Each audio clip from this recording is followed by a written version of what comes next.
Welcome back to Making Multifamily Money.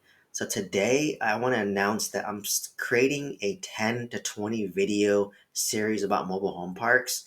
Each video is roughly going to be around 10 minutes. And for a lot of you who don't know, I own 90 units, five single family homes, which is where I started. Then I went to apartment complexes. I own a 26 unit and 20 unit, which I'm doing heavy value add on right now. And on top of that, I also own a 200 lot mobile home park in Alabama. I don't really talk much about it because I'm still putting a lot of time and effort and learning about it and, getting a lot of experience and scars along the way. Um, I've owned the mobile home park for around a little over a year now. I think like about 15 months. I got it at the end of 2021 and just wanted to kind of share my experience and feedback. Like a lot of us, what got me interested in mobile home parks was listening to Bigger Pockets podcast.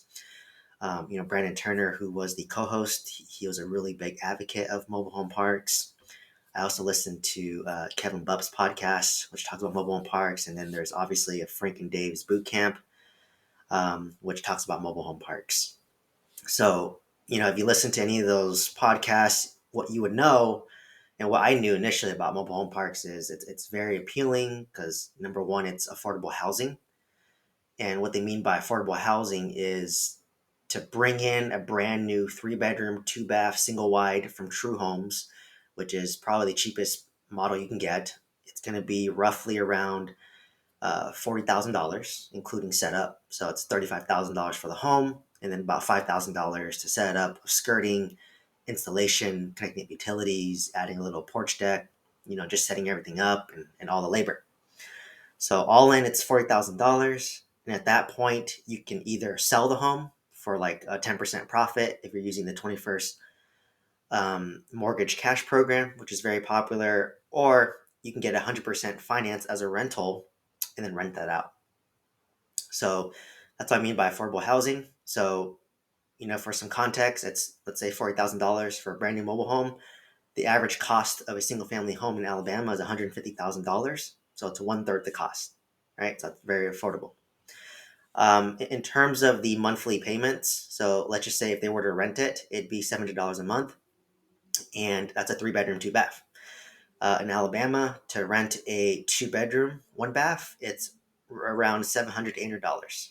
So as you can see, you get an additional bedroom for around the same price as a 2 bedroom apartment.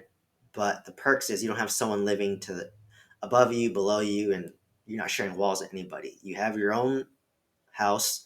You have your own little parking spot, so you can pull your car right up, take all your groceries out, whatever you need, put in your house. It's like you have your own house, right? So that's the appeal of the mobile home park industry, is that it's affordable housing, but you still can maintain the semblance of either owning the house. It's very achievable, but also just having your own space, having your own privacy, and the next home is maybe 6 to 8 feet over, so you do have your privacy.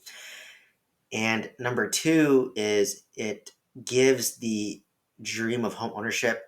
It's really attainable to blue collar, white collar workers. So a lot of these tenants, they might work at like Walmart, for example, like a super Walmart, and they're getting paid minimum wage of, let's just say, $15 an hour. That's $30,000 a year, roughly. And for those type of people, they can actually qualify um, to buy these homes, right? Like it's if you get a house for let's say $40,000. Usually, when you sell it, you do a 10% markup to sell it for $45,000. And let's say they need 10% down, that's $4,500. So when tax season comes around the corner, which it's soon, they might get a lump sum of close to 10%, and they'll just put in an application through 21st Mortgage, Vanderbilt. There's Triad. There's many different lenders out there, and they'll tell you immediately if you qualify or not. And if you don't qualify, then you might just have to increase your down payment a little bit. So for $4,500, you have the dream of ownership. It's pretty attainable. The third thing that's popular about mobile home parks is if you have a tenant owned home model, so the tenants own their home and they just pay you lot rent, the operating expense is roughly between 35 to 40%. So it's a lot easier, right? Versus in apartment complexes, I own two of them. Remember, it's roughly between 50 to 55% of the operating expense of the income goes to expenses. So yeah, you have a lower expense ratio with tenant-owned home mobile home parks. So that's another appeal, right? So if you're grossing, let's just say $100,000, the expenses can be $35,000. Versus in apartment complexes, if you're grossing $100,000, your expense is $50,000. So that's an appeal as well. And the other appeal is if the tenants own their own homes and just pay a lot rent, it's a lot less maintenance, right? Like if a water heater breaks down, if a window breaks, um, obviously the tenant is responsible for doing it themselves. Like you're not responsible. Whereas an apartment, if anything breaks, I have to go in and fix it, right? They put in a request, my handyman comes in and they'll fix it. So the cost is on me as the owner. So, you know, and it can be a lot more passive in that sense. Like you're just kind of enforcing the rules. Like, okay, is there no big dogs? Are you parking junk cars in front of the house? Are you maintaining your house well? Um, the fourth thing that's really nice with mobile home parks is it's really, really a lot of tax benefits. Like if you were to use a park owned home model where you own the homes as a landlord and you rent them out, basically you can write off those homes with a bonus depreciation. So let's say I bought a brand new home for $45,000. I can actually write off that $45,000 up front. So if you times that by like 10 homes, that's $450,000 of write off just from the homes, right? And then anytime you do any infrastructure upgrades, um, it's a big tax write off as well.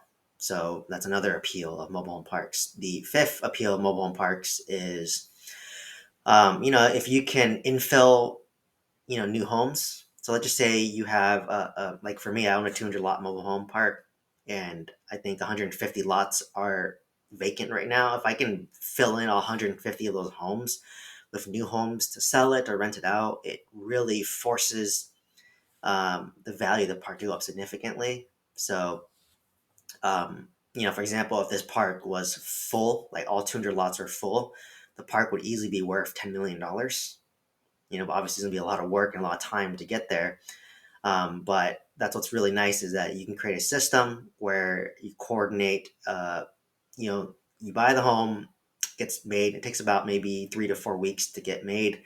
It gets delivered by a mover, and then you have to coordinate with an installer, and then the installer will then set it up. And at that point, you have to connect the utilities, do the skirting at the deck.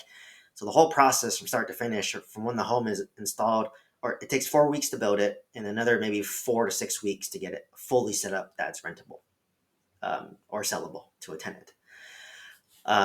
So if you can do that, it's a really easy value add that you can do. I know a lot of operators will say that they'll come in and raise the lot rents from like 250 to 300, but the reality is a lot of these people are fixed income, and it might be a big pill for them to swallow that. So it sounds easy, but in reality, the execution might be a little bit harder. Um, Number six is the tenants are sticky, especially if they own the homes. It costs roughly between $5,000 to $7,000 to move your home from one mobile home park to another mobile home park, and a lot of these tenants do not want to spend that money to do that. They'd rather just fix the home, or if they move, they just renovate the home and then sell it to someone else, and then someone else will pay the lot rent. So because of that, the tenants are very sticky. Um, the next, I think number seven, I'm on number seven. It's pride of ownership. So, obviously they own their homes. You would assume that they take better care of their homes. So it, you don't have much turnover. It's very stable income. And, I think the last one is owned by a lot of mom and pop operators. There's a lot of seller financing opportunities. Obviously if you can get a good deal, get seller finance, so no banks are involved, no lenders are involved. It closes a lot faster. And I think I forgot what number I'm on, but the last bonus tip that I had was why people like mobile home parks is if you have extra land, there's potential to develop and add more units as well. So you take all those bullet points. This is why mobile home parks are very appealing, and a lot of people go from apartments to mobile home parks. I did that obviously. But I kind of hope to shed some light as to kind of my thoughts as to my experience that I've been, obviously a lot of scars owning my 200 lot mobile home park. So I hope you enjoy this 10-part series. Thank you.